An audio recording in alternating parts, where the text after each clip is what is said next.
Tere tulemast kuulama järjekordset Noorteaken episoodi.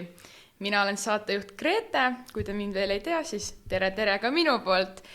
Tänases saates räägime täpsemalt Anne Noortekeskusest ja mul on hea meel tervitada siin enda kõrval Anne Noortekeskuse juhatajat Margit Kinki. Tere, Margit! Tere ka minu poolt! No, räägi mulle natukene endast, siis kui keegi küsib sult, et kuidas sa tutvustad ennast, siis paari sõnaga, mis sa ütleksid enda kohta? Läks juba raskeks. Olen Margit, eluaeg elanud Viljandis, Tartus olen olnud nüüd 2 aastat. Noorte valdkonnas ka umbes sama kaua, et alustasin Elvas kultuurispetsialistina, kus olin noorte valdkonna vastutava spetsialist ja nüüd olen olnud 4 kuud Anne Noortekeskuses. Okei, väga äge sissejuhatus. Kui kaua sa oled praeguseks Anne Noortekeskuses töötanud? 4 kuud saab järgmisel esmaspäeval. Kas siis tuleb tähistamine ka või? Tähistate tordi ja salati ja koogiga ja? Ma ei teagi, see tähistamise hetk on mööda lastud sellepärast, et katse ja lõpetamise vestlus oli juba ära, nii et jäeti tööle. Okei, no mul on väga hea meel, et sa tööle jääd. Räägi natukene, milline on üldse sinu suhe noortekeskustega? Oled sa ise kunagi noortekeskuses käinud väiksena või mitte? Mitte väga väiksena, ma olin 14, kui ma olin noortekeskuse püsiklient ja käisin seal vähemalt 3 aastat, peaaegu igapäevaselt.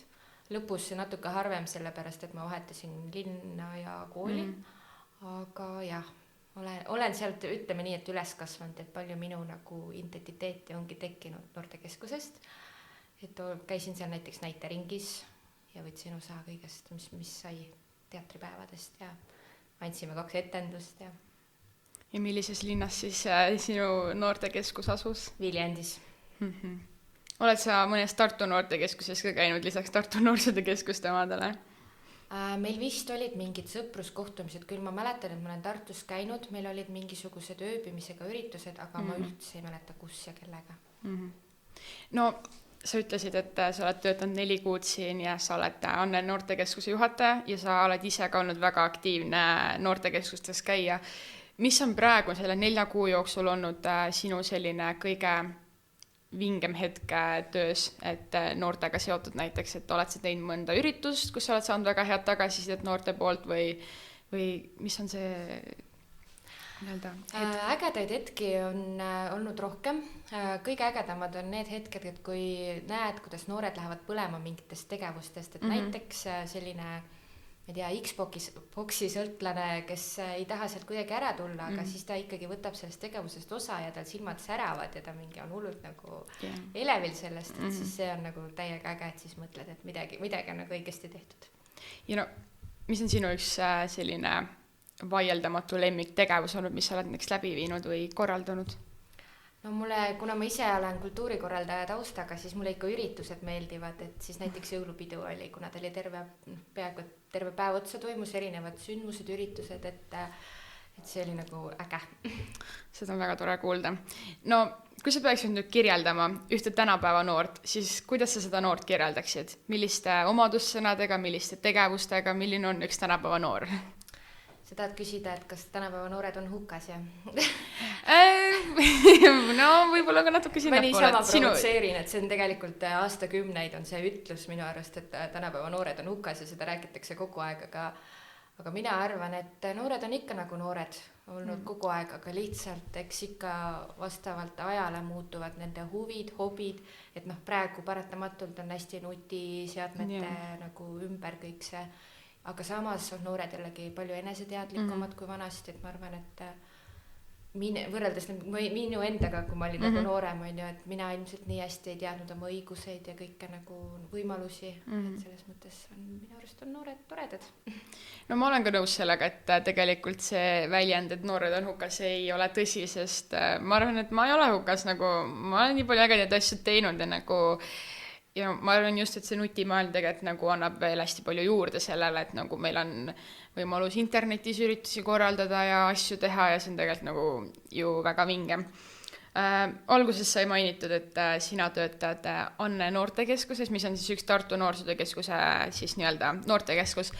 Mis see Anne Noortekeskus üldsemalt või täpsemalt on ja millega siin igapäevaselt tegeleda saab? Anne noortekeskus on noortekeskus, mis asub Annelinnas. Väga hea seletus. Aadressil Uus 56, kui keegi tahab tulla. Millega igapäevaselt siin tegeleda saab? No meil on hästi palju võimalusi näiteks mängida pingsi, piljardit, laua jalgpalli, õuhokit, erinevaid lauamänge, Xboxi. Aga lisaks sellele on võimalik suhelda noorsootöötajatega.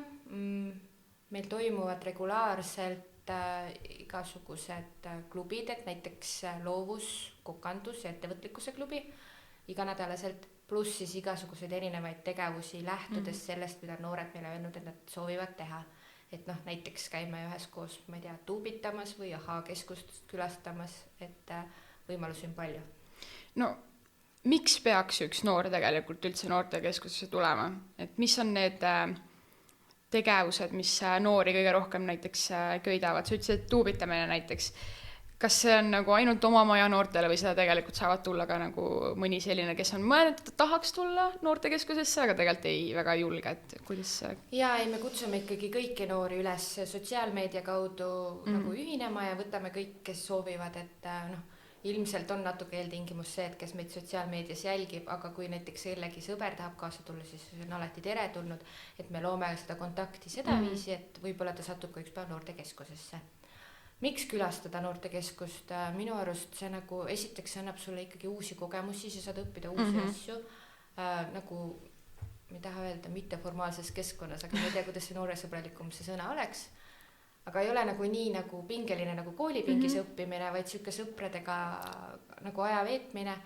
Ja teine asi on see, et kui sul on endal mingid ideid, mida sa tahaksid teostada, et siis minu arust on noortekeskus jube hea koht, kus seda teha, et noorsootöötajad aitavad nõu ja jõuga, aitavad teida rahastust sellele, et põhimõtteliselt kõik, mis sa nagu mõtled, et tahaks nagu ära teostada, aga sul jääb nagu millegi taha kinni, et siis julgustan tulema ja rääkima, et noorsootöötajad aitavad ära teha.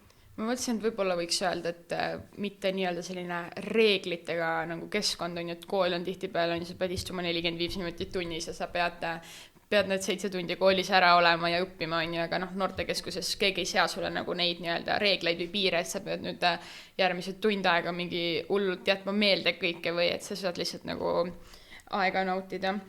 No just täpselt ja ongi see, et see kõik on vabatahtlik, et kui sa praegu parasjagu ei ole tuju sellega kaasa minna mingisuguse asjaga, et siis sa võid seal noortekeskuses ikkagi ise edasi olla oma kas sõpradega või ise rahulikult istuda.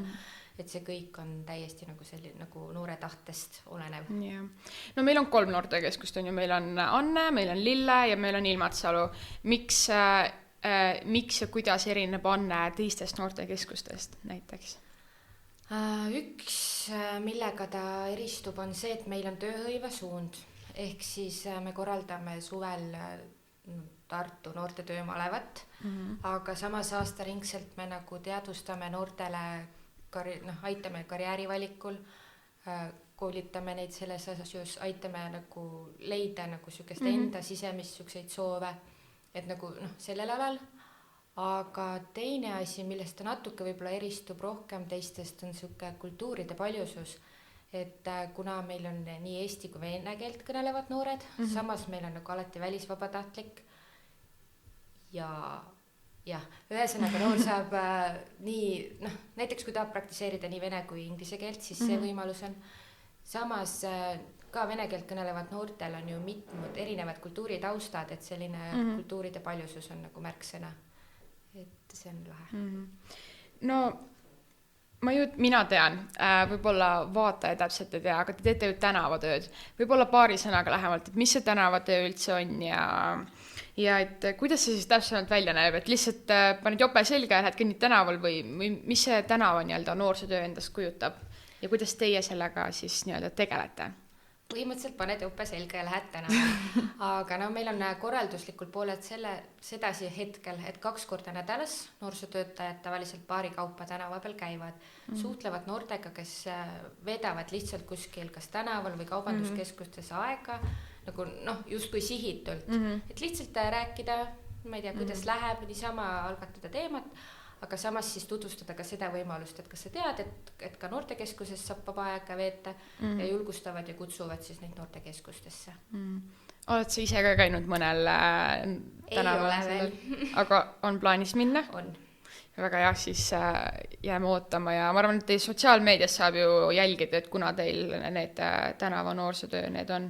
Või te vist postitate storysid on ju, kui lähete. Jah, aga see on hea point, et võib-olla peaks natuke rohkem seda nagu ka ette teatama, et oleks nagu huvitavam noortel jälgida.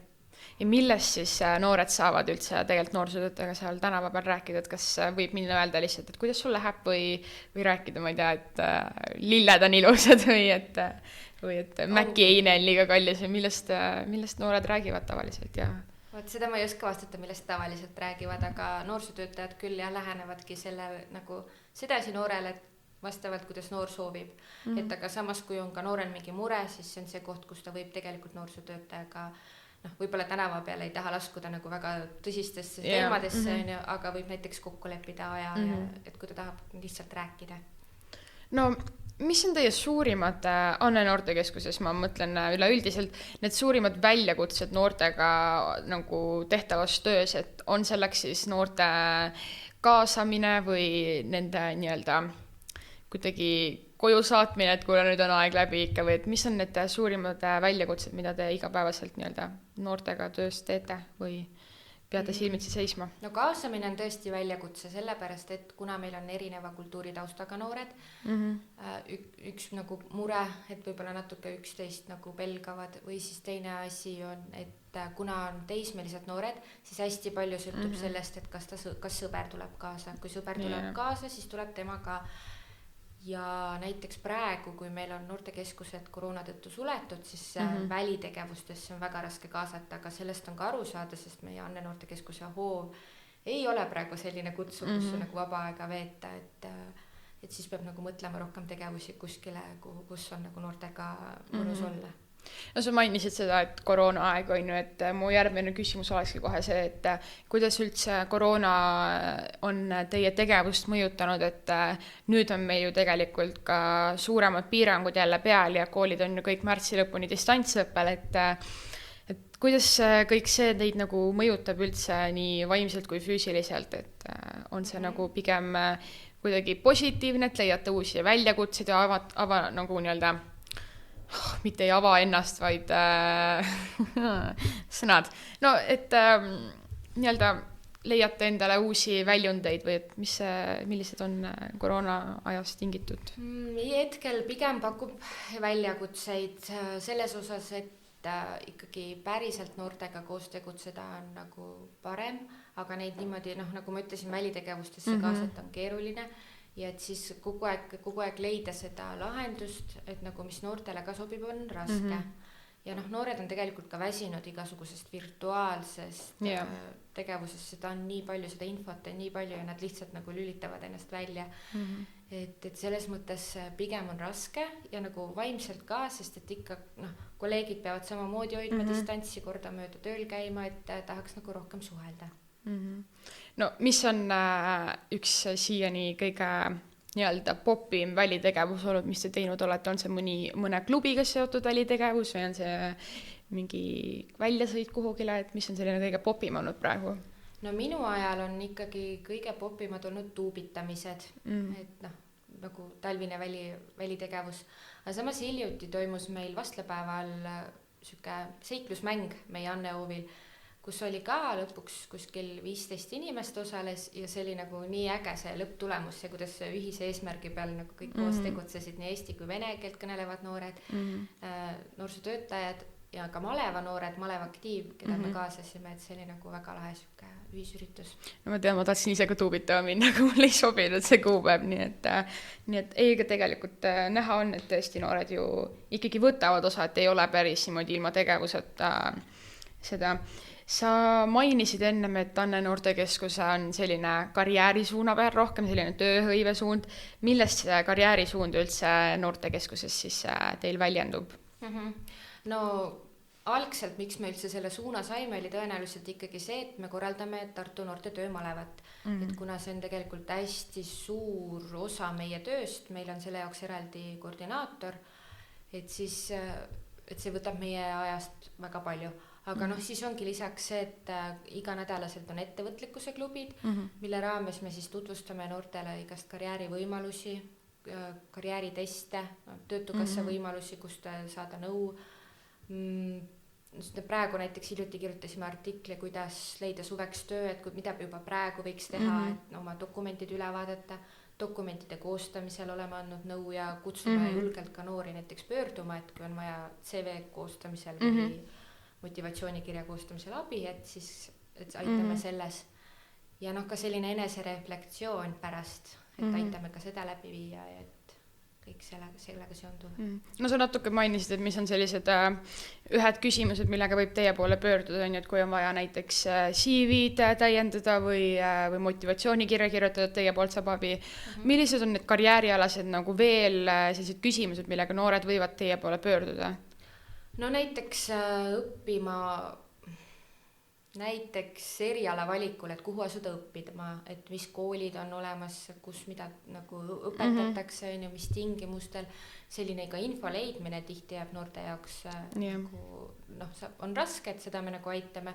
Ja teine asi on samamoodi ka töö leidmisel, et kuhu pöörduda ja kuidas, et sellega saame aidata. Ja näiteks ka vabatahtliku töö võimalus on üks suund, mida me ka propageerime, siis tegelikult noor saab sealt ju ka väga suure kogemuse, et mis on kasulik. No mina alustasin ka vabatahtliku tööga, see on, ütlen ausalt, mul on väga ägedaid kogemusi selle kõigega ja kodulehelt on, Tartu Noorsootöökeskuse kodulehelt on leitav ka see nupukene sealt ülevalt, kus on olemas toodud välja kõik asutused, kes huvituvad vabatahtlikest enda organisatsiooni. Aga natukene oled sa toonud meile sisse ka malevat, et teil on eraldi lausa koordinaator maleva jaoks ja et selline iga-aastane sündmus. Millised on selleaastased plaanid malevaga, kas malev üldse saab toimuma, et meil on ju nii suur koroonakriis, et kuidas on selle peale mõeldud ja? No praegu hoiame pöidlaid pihus, et saab toimuda ja saaks toimuda natuke suuremalt kui eelmine aasta, sest et kui eelmine aasta see koroona tuli, siis ta tõmbas tegelikult selle maleva mahu ikka päris korralikult alla, et üle poole põhimõtteliselt vähem noori sai tulla kui tavaliselt, et kui on umbes 150-200 noort tavaliselt, et siis eelmine aasta sai maleva koha ainult 70 noort. Et see oligi sellest tingitud, et tööandjad lihtsalt olid nii ebakindlad, neil ei olnud andnud pakkuda tööd ja kõik see, aga praegu nagu loodame esialgsete kokkulepete põhjal, et ikkagi saame vähemalt jõuda vanasse mahtu enam-vähem tagasi. Teine asi on, meil on nagu mõned uued suunad, mida me üritame praegu ka jällegi pöidlad pihus nagu arendada, et siis praegu ongi kõik hästi keeruline, aga näiteks, et erivajadustega noori tahame malevatesse kaasata, et ka neile töökogemust pakkuda. Aga, ja siis on mõned suunad veel, millest praegu veel isegi ei julge rääkida. No kellega te igapäevaselt üldse koostööd tööte nii selle karjäärisuuna poole pealt kui näiteks malevaga, kes on need asutused või inimesed või noored, kellega te siis igapäevaselt peate koostööd tegema, et need asjad saaksid üldse toimida? No kui noori nimetada, siis meil on hästi tubli, on Malev Aktiiv, kes on kokku pandud malevas osalevatest noortest, nad on sinna nagu kandideerinud ja valitud sinna suke grupp, kes aastaringselt tegelikult käivad koos, arendavad enda koostööd ja samas ka nagu arendavad seda maleva korraldust ja annavad nagu sisendid meile, et mida muuta, mida parandada, et nendega saame regulaarselt kokku. Tööhõive suunas üleüldiselt näiteks teeme koostööd Töötukassaga, et praegu just nagu olemegi esimesed kokkulepped sõlminud, et Töötukassa koolitab kõiki malevas osalejaid sel suvel, näiteks rahatarkuse õpitoaga, et see ei ole süke nagu igav kuiv loeng, vaid süksed aktiivsed nagu kaasamisega koolitused. Ja siis üldse, et tegelikult Töötukassa pakub noortele igakuiselt hästi palju koolitusi, neid veebikoolitusi ja igast nõustamisi nii veebi kui otse kui telefonidel, et siis seda hakkame ka koos rohkem nagu jagama ja noorteni tooma.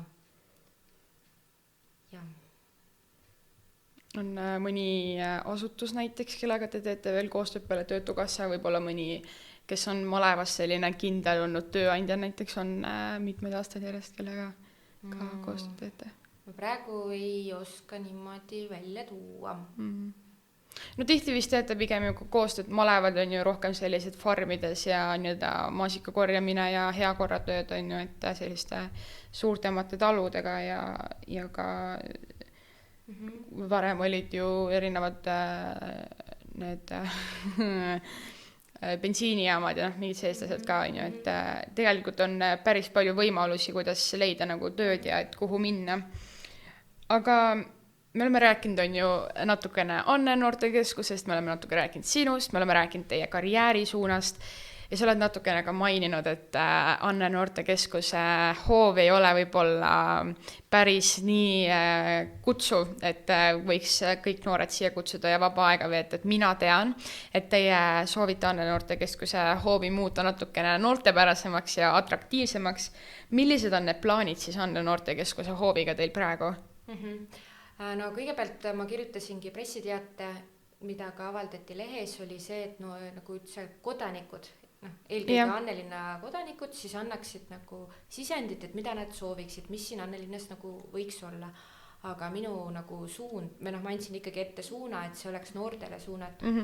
Et väiksematele lastele on ju palju tegevusi igal pool linnas, aga just noorte vaba aja veetmisvõimalus kohti võiks olla rohkem. Ja just sellised, kus nad saavad olla aktiivselt ja võib-olla siis võiks olla see noortekeskuse hoov ka selline mitte ainult ühe nagu suunaga, vaid need nagu erineva huvidega noored saaksid siin midagi teha.